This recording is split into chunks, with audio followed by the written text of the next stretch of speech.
नमस्कार मित्रों, आज के परिवेश में कभी कभी यह महसूस होता है कि हम पुराने टाइम में जब बैकवर्ड थे, अनपढ़ थे, अशिक्षित थे, तभी अच्छे थे। आज जितना ज़्यादा साइंस तरक्की करती जा रही है, हम उतना ही परेशान और दुखी होते जा रहे हैं।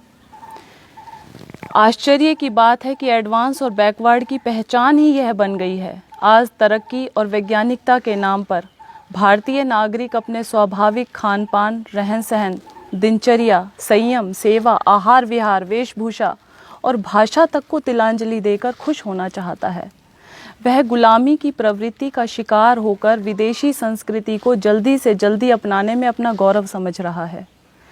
मैकाले की शिक्षा द्वारा अंग्रेजियत हमारे खून में समा गई है, जिसका परिणाम शारीरिक, चारित्रिक व सामाजिक पतन के रूप में स्पष्ट दिखाई दे रहा है। सर्वेक्षण करके देखें तो अनुभव से पाया गया कि सरकारी व निजी विद्यालयों में विद्यार्थियों का 90% धन और समय केवल अंग्रेजी की पढ़ाई में खर्च होता है, किंतु परीक्षा परिणाम देखने पर पता लगता है कि 90% विद्यार्थी अंग्रेजी में ही फेल होते हैं, जिसके कारण युवक आगे पढ़ने में असमर्थ हो जाते हैं। पब्लिक स्कूल के बच्चों में विशेष रूप से शारीरिक व मानसिक विकलांगता बढ़ रही है, जैसे चश्मा चढ़ना, नाक बंद, साइनस, गले टॉन्सिल के बीमार, चिड़चिड़ापन, पेटूपन, पेट की खराबी, जिद्दीपन, माता पिता के झूठे लाड़ प्यार से देर तक उठना, टीवी देखना पूरा दिन भर, अपने आप को बहुत सुपीरियोरिटी कॉम्प्लेक्स में आ जाना, अपने से बड़ों पर व्यंग्य कसना आदि दोष होने से पूरी शिक्षा यदि अच्छे से हो जाए और नौकरी ना मिले तो वह दुराचारी, अनाचारी और क्रूर अपराधी बन जाते हैं। जबकि आज तक कोई युवक जो गुरुकुल और संस्कृत पाठशालाओं में पढ़ा हुआ है अपराधी नहीं बना। ऐसे तरक्की वाले मॉडल जो आज एडवांस और फॉरवर्ड के नाम से बोला जाता है, माफ़ कीजिएगा, मैंने ये डेफिनेशन दी है एडवांस और फॉरवर्ड की जो आज के टाइम में सत्य है। बैठकर पेशाब करने वाला बैकवर्ड और खड़े खड़े दीवार पर पेशाब करने वाला एडवांस। बैठकर नीचे धरती पर पालती मार करके भोजन करने वाला बैकवर्ड। जूतों सहित खड़े खड़े चरने वाला एडवांस। नीचे से अपान वायु पाद निकालने वाला बैकवर्ड और ऊपर से बुरी भयानक डकार मारने वाला एडवांस। तखत पर बिना तकिया बिछौने के भी गाढ़ी नींद सोने वाला बैकवर्ड। सुंदर बेड पर फोम के गद्दों में एसी की हवा में भी अनिद्रा तनाव का शिकार, गोली खाकर करवट बदलने वाला एडवांस। और सादा भोजन, देशी वेशभूषा, सदा स्वस्थ, हट्टा कट्ठा, स्वस्थ शरीर वाला, सहज भाषा में खरी खरी बात करने वाला बैकवर्ड। सिंथेटिक और प्लास्टिक जैसे वस्त्रों में लिपटा हुआ, बहुत तंग या बहुत ढीले, अर्धनग्न दिखने वाली पोशाक पहनकर हर समय जूते जुराबों में घोड़े की तरह कसा हुआ दुष्चरित्र तथाकथित युवक और युवती। प्रकृति से कोसों दूर, चश्मा चढ़ा हुआ, तोंद बढ़ा हुआ, नज़ला जुखाम का सदा रोगी, बीपी का शिकार, सिर गंजा, अंग्रेजियत में धंसा हुआ, डॉक्टरों की जांच रिपोर्ट की फाइलें लिए हुए, कानूनी भाषा बोलने वाला, स्वयं परेशान और दूसरों को परेशान करने वाला, तनाव में रहने वाला एडवांस सभ्य और शिक्षित समझे बैठा है अपने आप को।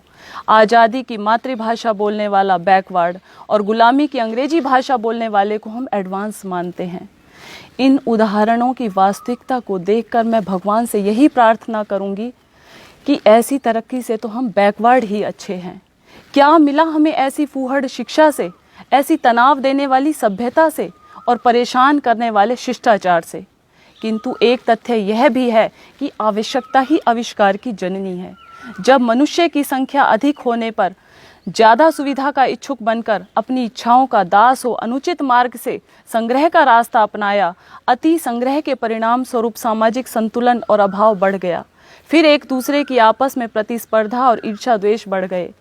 बस यह चक्र आज का व्यक्ति पूरे समाज, राष्ट्र और अंतर्राष्ट्रीय स्तर पर फैल गया, जो विकराल रूप धारण कर रहा है। एक व्यक्ति दूसरे का शोषक बन रहा है, आदमी को आदमी खा रहा है। एक राष्ट्र दूसरे राष्ट्र को समाप्त कर सारी सुविधा संपत्ति अपने पास समेट लेना चाहता है। और यह तथ्यपूर्ण सत्य है, भस्मासुर की भांति हिंसा और संग्रह की प्रवृत्ति स्वयं शोषक और हिंसक को ही खा जाती है। आज के मानव का यह नारा ही मुझे चालाकी और धृष्टतापूर्ण लगता है, जो हर जगह लिखा होता है, लिव एंड लेट लिव, अर्थात जियो और जीने दो, इसके भेदपूर्ण अर्थ हैं। सीधे शब्दों में पहले अपने पास जीने खाने के साधन खूब इकट्ठा करो और मनमाना खाओ पियो, और जब उल्टी वमन होने लगे तो बचा खुचा जूठन गरीबों शोषितों में बांट दो, और फिर फोटो खिंचवा करके डाल दिया जाता है अखबारों के अंदर। उन पर एहसान कर लो एक कवि के शब्दों में, बांटता है कंबल चमड़ी लोगों की उतार के, हज को चली है बिल्ली 900 चूहे मार के। जबकि हमारी प्राचीन वैदिक संस्कृति इसके बिल्कुल विपरीत सबको एक साथ सुखी बनाने की घोषणा करती है। तेन त्यक्तेन भुंजिता माँ गृधय कस्य स्विद्धनम, हे मानव तू त्याग पूर्वक भोग कर। इसका अर्थ है पहले बांटो, खूब बांटो, और उसके बाद जो थोड़ा बहुत बच जाए वह प्रसाद के रूप में भोगो।